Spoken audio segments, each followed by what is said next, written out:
Hello and welcome to another edition of the Moving Iron Podcast. This podcast is proudly provided by Axon, helping dealers move more iron for almost 100 years. Find out more at axontire.com. Axon was started almost 100 years ago out of a passion for keeping agriculture moving. It's that same passion that drives them today. With a vision for a better experience for both farmer and dealer, they set out to create a better way to move more iron. When you partner with Axon, you get immediate access to a full range of products and solutions designed to meet the complex needs of today's grower. Axon carries all major brands and sizes of tires, wheels, and tracks. From custom colors and sizes to fully customized wheels, you can have the solution for virtually any problem today's farmer is trying to solve. To find more or become an Axon dealer, please visit axontire.com. Moving iron in the 21st century. Hard-working people working hard for you and me. Moving iron time and time again. Through the years you'll find us here. Moving iron. Hello and welcome to Moving Iron Podcast. Markets with Shawn Hackett. This edition of the Moving Iron Podcast is brought to you by Axon Tire, helping dealers move more iron for the past 100 years.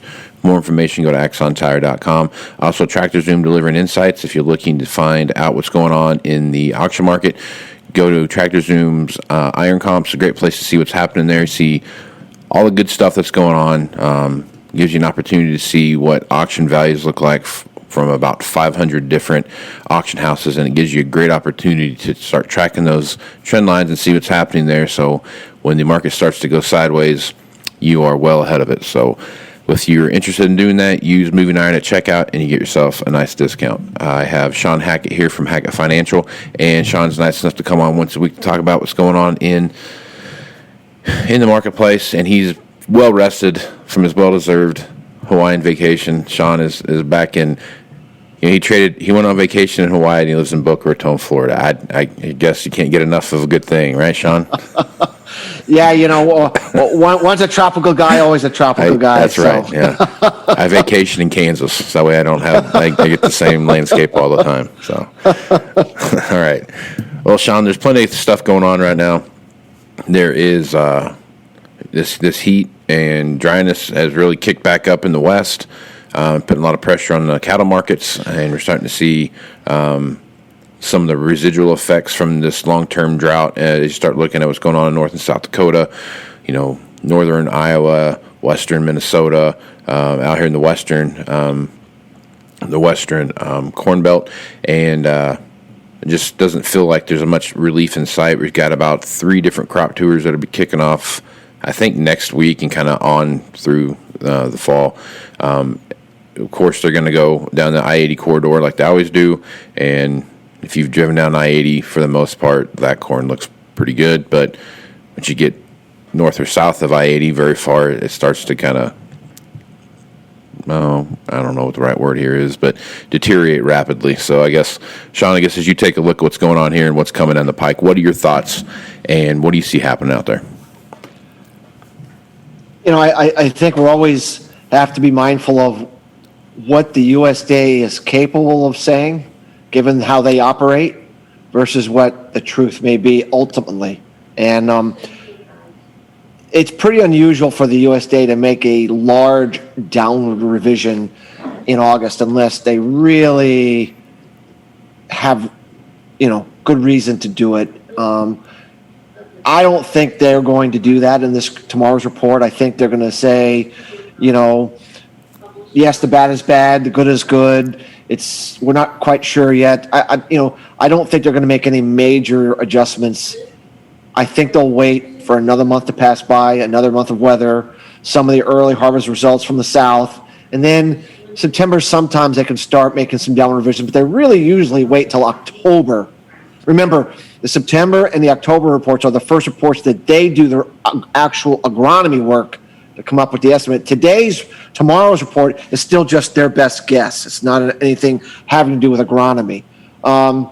So my best guess is they're going to kick the can down the road at least one more month and then look at the agronomy, and maybe we could expect maybe a potential for them to actually move yields down, which we think they need to do. So for corn, it's either they have to move the yields down to the low 170s, Casey, or they have to move the harvested acres down, and or both. Meaning, there's so much wasted ground in the west and the north that isn't going to be harvested, that the harvested acres that they have are millions of acres too high, but they really don't typically get aggressive with moving harvested acres down.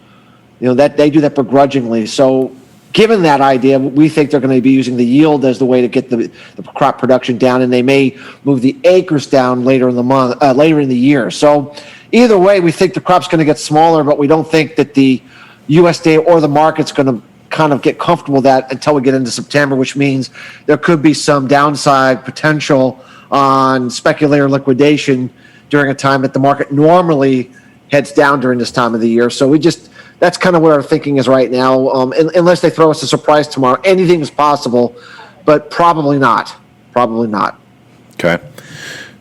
You put out one of your great reports yesterday, and in there you were talking about basically the same stuff we've been talking about here for a while, but but more importantly, more of kind of laying out what that looks like. So as we look at the supply that we have right now, I mean, and if the winter works out to be kind of like what we've talked about seeing happen over the wintertime, heading into early fall, if we have another early freeze like we did last year, where that really zapped yields, especially out here, really zapped some yields.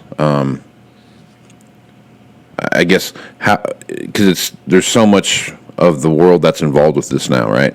The whole world matters now, and typically the whole world matters anyway, but not like it does now because everybody's kind of in the same tight supply where we're at right now. So I guess talk about that report a little bit and kind of what you're anticipating moving forward here. At the end of the day, however the USDA's Ouija board plays out, we think at the end result's going to be that the U.S. is not going to materially increase the ending stocks, meaning we think we're going to keep ourselves really, really tight. And that means that there's no margin for error for a second year in a row. I mean, there's just no margin for error. We need to have big crops in South America. We need to have big crops in the U.S. next year to try to build some of these stocks back. So I guess the general view is that when we finally get to the truth later this year, what the yield actually is, or what the production really is, the crop production in the U.S. is going to be okay, but not great, and ending stocks are going to stay very, very low. And so that's going to keep the market on edge, Casey. And as you know, we're not really expecting fantastic growing weather for the next 6 to 12 months in the northern hemisphere, and especially in Argentina this coming growing season. We think there's going to be a lot of difficult adverse weather that's going to cause concern about future production at a time that we just don't have any to sell. And remember, with the wheat market, even though we had decent crops here in the U.S., it's still low quality supply is high, but the high quality supply of wheat is very, very tight. So it means that once we get through the harvest period, once we get through this typical bearish period that the market likes to be weak, that the speculators like to sell, and that farmers kind of have to sell off the combine a lot of times, we just think the market's going to be heading. It's going to have to put weather premium back into the market once it realizes we really haven't done anything to solve our shortages at all. So yeah, it's going to be interesting to see how this plays out, because if it does continue down, even now they're starting to have some trend line yield estimates of 175. I've seen that thrown around a few times. Last year it was 172 or 772, right? So, and I've even seen some that were in the low 170, 169, 171. So I think we'll know more about this crop report when these crop tours go around. They come out, we'll see some stuff there. But like your the heading of your email there on your report was the calm before the storm, and you've talked about that a few times as well. Is that this late August through September into October is going to be a great time for some cattle guys to really start positioning themselves into some feed situations. So talk about that a little bit, and kind of what you're anticipating there. Yeah, there's a window here. There's a window where weather's kind of off the table here. Yeah, we have a few more weeks to go, but I think the market is just it's made up its mind in the grain markets. I think weather is we're kind of moving away from the growing season being weather driven, and so we have this window of a couple of months where South American weather doesn't really matter until you get to November, December.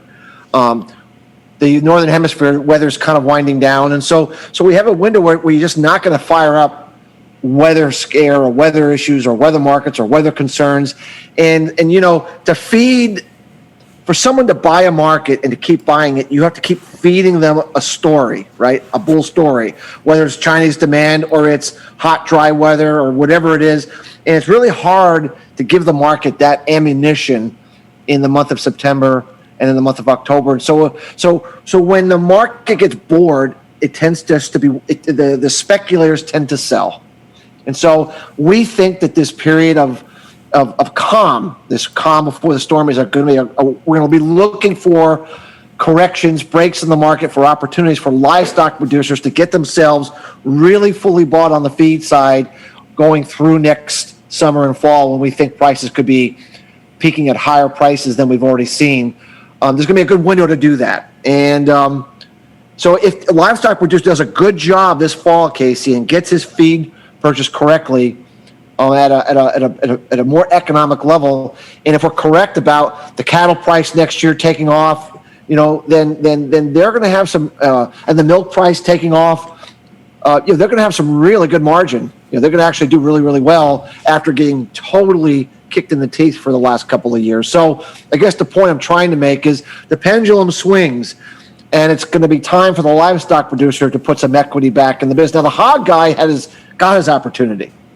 He's been making money. The hog guy's got his opportunity to make money. ASF, kind of put them in the front row first. So they've made a lot of money. They've put a lot of equity in, but it's time for the cattle guys to get their day in the sun. So if you're in the cattle business and you're feeling down, you're feeling depressed, you're feeling like the whole world hates you, I get it, but your time is coming next year, and you should do really, really well if you get your feed locked in this fall, and we're going to be doing everything we can to help them do that. So, right on. So that was the next thing you brought up I was going to talk about. So ASF has gotten a little more scary. I mean, obviously China's they're still doing their thing, and you don't know for sure what ASF is in China right now, but from every report, it looks like they've got it somewhat under control, and then there'll be a flare-up, and it kind of makes you wonder how under control they actually have it. But it has made its way to the Caribbean, and that is awful close to the United States, and you kind of watch what's going on in the hog market right now, and you've got to think that ASF is kind of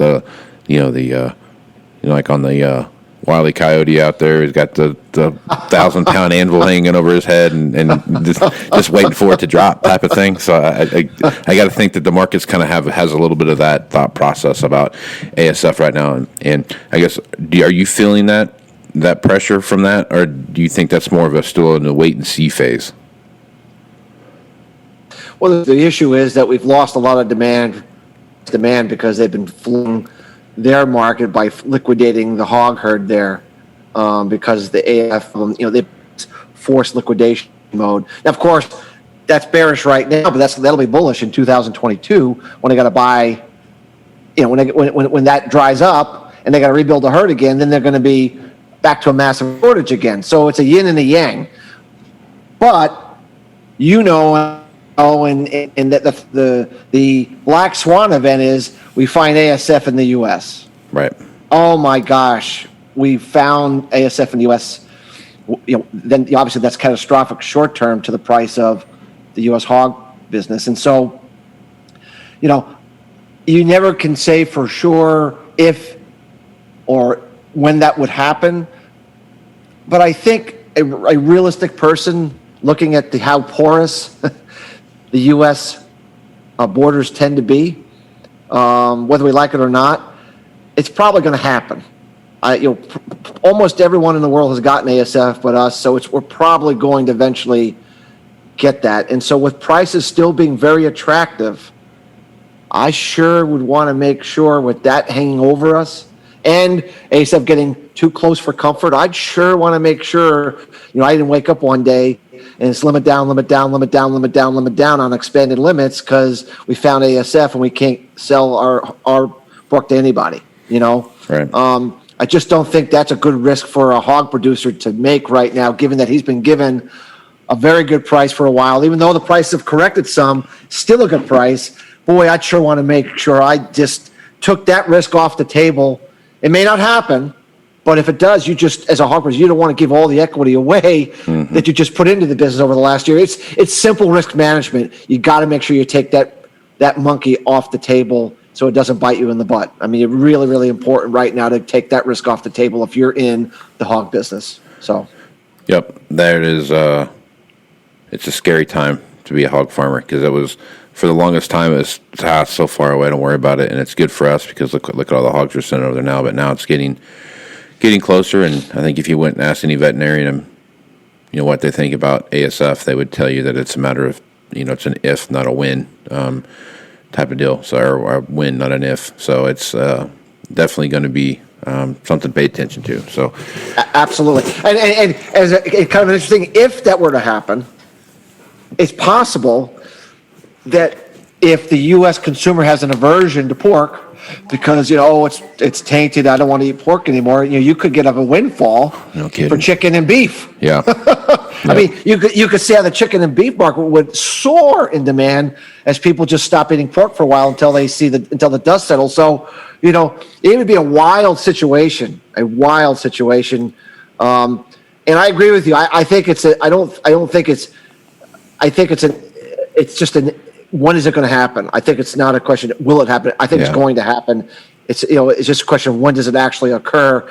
And I just would definitely, as part of my ongoing risk management plan, make sure that I didn't get caught during the fallout phase, not having locked in these prices when I had the opportunity to do it. I just think it's a no-brainer right now to make sure you do that, just in case 2022 is the year that ASF decides to show up on U.S. shores. Exactly. So, yeah, scary times for sure. And like you said, it's a risk management thing, and making sure that you have that risk management plan in place is very, very important. So, Shawn, good stuff as usual. Folks want to reach out to you to get more information about Hackett Financial and how they can take advantage of what you have going there. What's the best way to do that?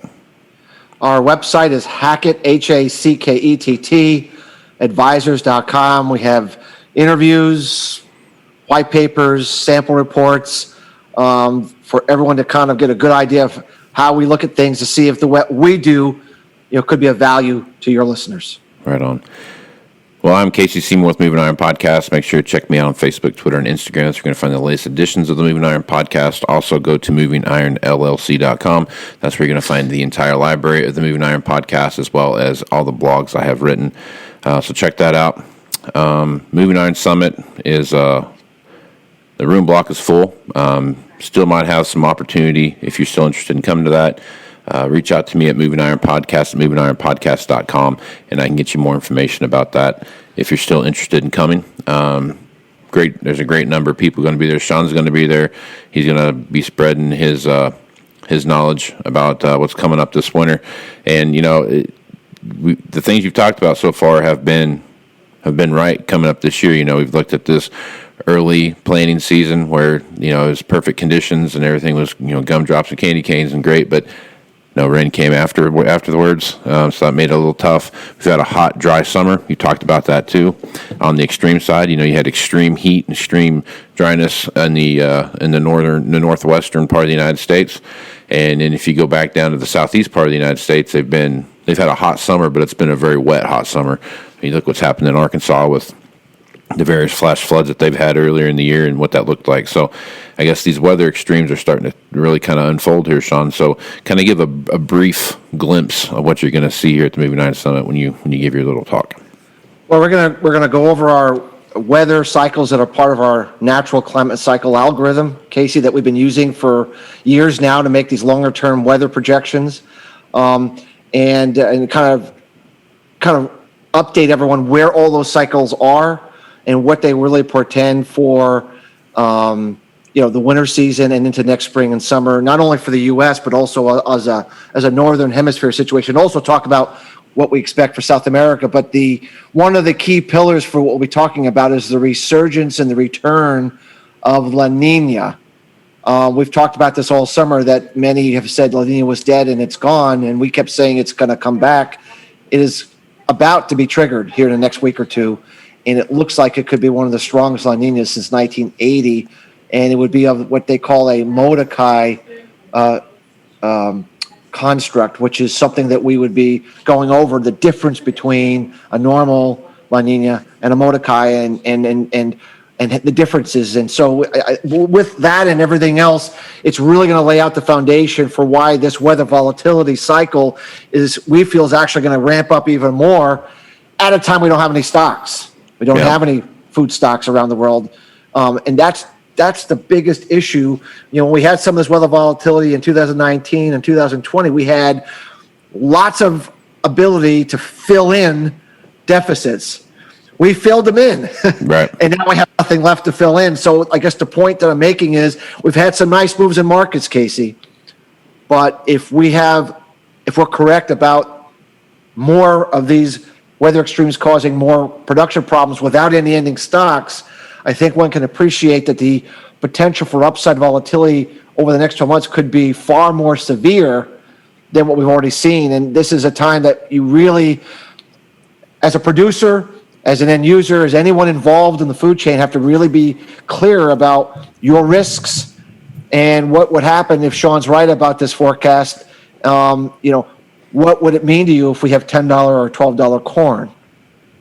What would that mean? What would it mean if you didn't have access to propane because propane isn't available because of a really, really cold winter, or the wellheads have shut down for natural gas? I mean, what does that mean for your business if you don't have access to propane?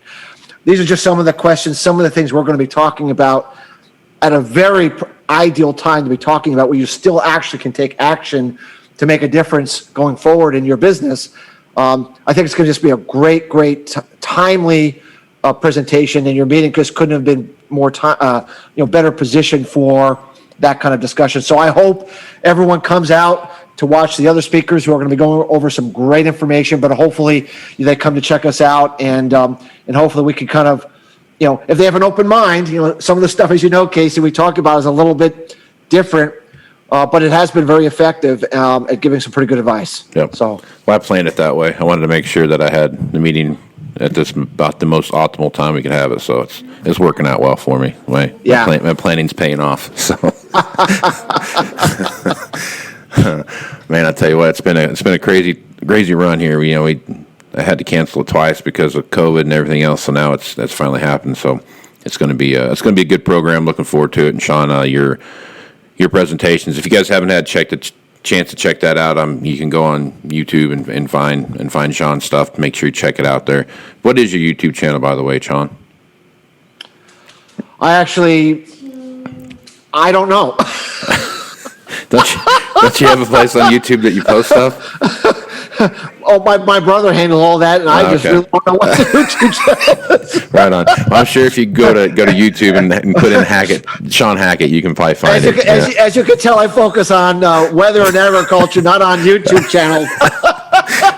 So just go to YouTube, put in Shawn Hackett, you can find it. I've seen it on there. I know it exists. So I will say that we just posted a new interview with Real Vision that we do from time to time, as you know, Casey, that we go over some of this information that we just posted to our homepage. So free, anyone can go watch it for free, and we just did it a couple of weeks ago. So it's be a good preamble to what we'll be talking about in more detail on your on your summit. So I'd ask you your social media stuff, but I don't know if you'll know that either. So you might just have to leave it at well, I will say that our LinkedIn page is where we put most of our stuff out. That's kind of that is a good spot to go. Yeah. The LinkedIn page is where we try to direct everybody. We put some stuff on there, an article. So that's what we focus on. But apparently, I've not focused much on our YouTube channel. Just go to ShawnHackettFinancial.com, and you'll get all you need right there. So, all right, Shawn. Well, I appreciate you being on the podcast. Till next time, I'm Casey Seymour, Shawn Hackett. Let's go smart, folks. Out. You want to have a meaningful competitive advantage to help sell more equipment. Whether you represent the sales, parts, or management department of an implement dealership, there's a surprising amount of complexity when it comes to tire, wheel, and track technology. Let Axon worry about that so you can get back to supporting your customers. Axon has leveraged years of experience to create a streamlined process that gives you a proven path to help today's grower and sell more equipment.